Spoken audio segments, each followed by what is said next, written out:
And the last standard in this unit, CELLS.7, is understanding all the extracellular components. So what are all the extra stuff? Everything that we talked about, those are like the main parts. So when we talk about the human body, the main parts, the brain, the heart, skin, the intestines. This one's all about the extracellular stuff, all the extra stuff that's outside of the cell. Outside of the cell, outside of the membrane, you may notice that this right here is the membrane.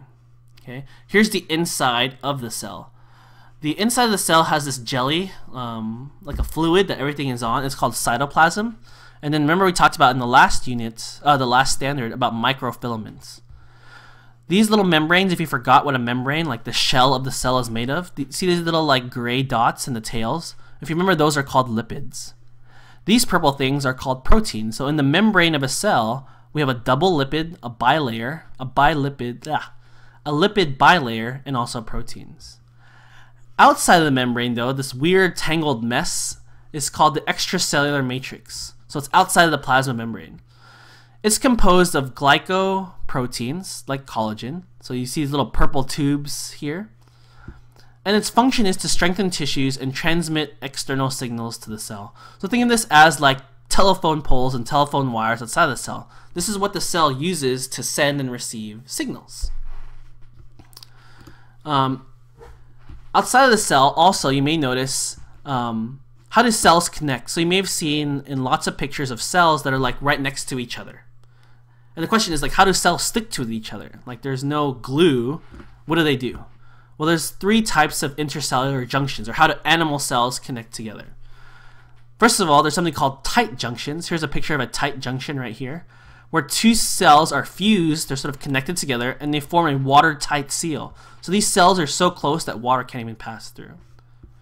Desmosomes are rivets. If you guys heard of rivets before, they're like, like giant screws, or like they fasten cells into strong sheets. So think of it as, here's a desmosome. They're like little they don't look like screws, but they're little things that they're called rivets that connect cells pretty tightly. So right here we have a tight junction. Here's a desmosome. And the last one is called a gap junction. So you may notice in this junction right here, this gap junction, there's not a tight seal between the two. There's actually holes.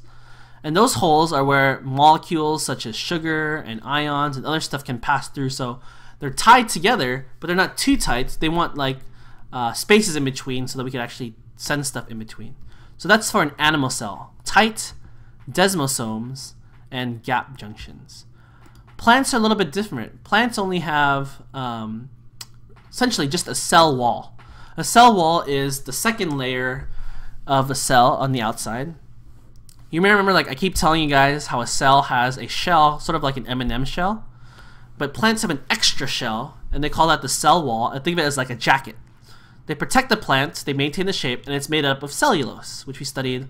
It's a big fatty molecule. For animals, we talked about gap junctions. For plant cells, they have something called plasmodesmata, which allows cells, channels between cells to get things to go through in between different plant cells. So if you may notice here, it says plasmodesmata. We have basically little channels where things can pass through between 2 different cells. For animals, they call that gap junctions. And for plant cells, we call that plasmodesmata. So last thing, just so you need to know the difference between plant and animal cells.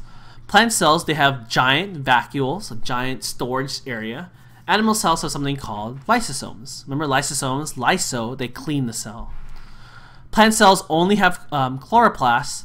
Animal cells have something called centrioles, which we'll talk about later. They use it for mitosis and meiosis. Plant cells have cell walls. Animal cells do not have a cell wall. They have flagella and cilia. Remember, they're like hairs and tails. Plant cells have plasmodesmata. Remember, those are the things that allow plant cells to transfer stuff. Animal cells have the 3 different types of junctions: desmosomes, tight junctions, and gap junctions.